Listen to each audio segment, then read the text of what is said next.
Je m'appelle Salvatore Calcagno, je suis auteur et metteur en scène de théâtre. Je tente de tracer une trajectoire libre et sensorielle à travers divers projets qui mêlent le théâtre, la musique, la performance, le cinéma.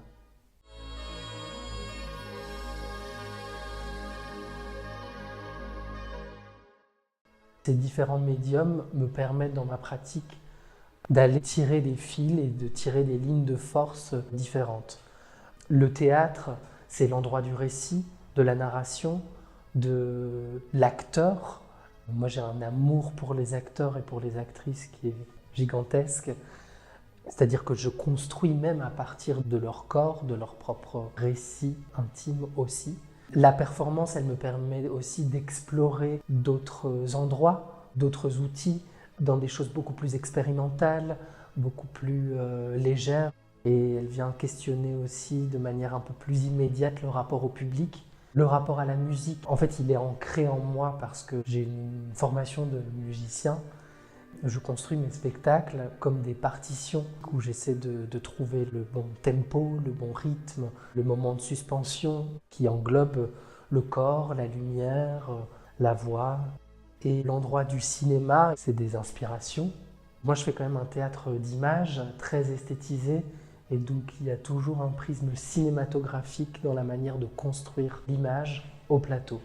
J'utilise également la vidéo au plateau, mais alors elle me permet de sortir du théâtre en fait, d'aller chercher d'autres décors, d'autres sensations, d'ouvrir vers un ailleurs.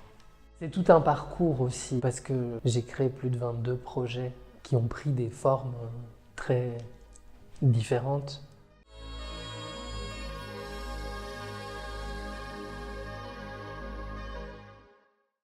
J'ai commencé en fait par une trilogie intime, baroque, à partir de récits intimes, de poèmes hommages, construits vraiment sous forme de partitions musicales, qui mettaient toujours en scène des personnages qui étaient en proie au combat et à la métamorphose.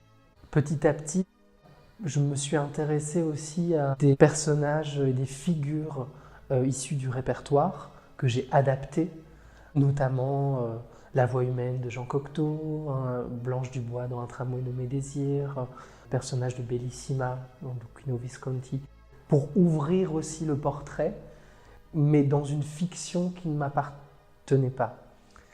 Toujours dans cette dynamique de portrait, il y a eu aussi des recherches plus documentées, notamment à travers un projet qui s'appelait Gen Z Searching for Beauty, qui était un portrait documenté d'une jeunesse européenne à travers une dizaine de pays.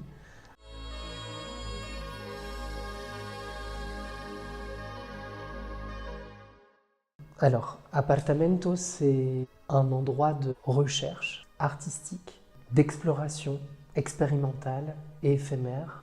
C'est donc un concept, un dispositif scénique dans lequel je souhaite inviter le public à participer au processus de création et au processus théâtral en cours. C'est un endroit où je viens aussi questionner la question des fantasmes et de la solitude.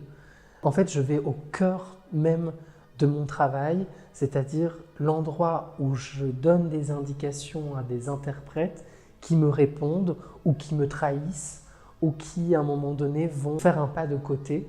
C'est vraiment de voir aussi l'interprète dans son art en train de construire le voyage émotionnel en live.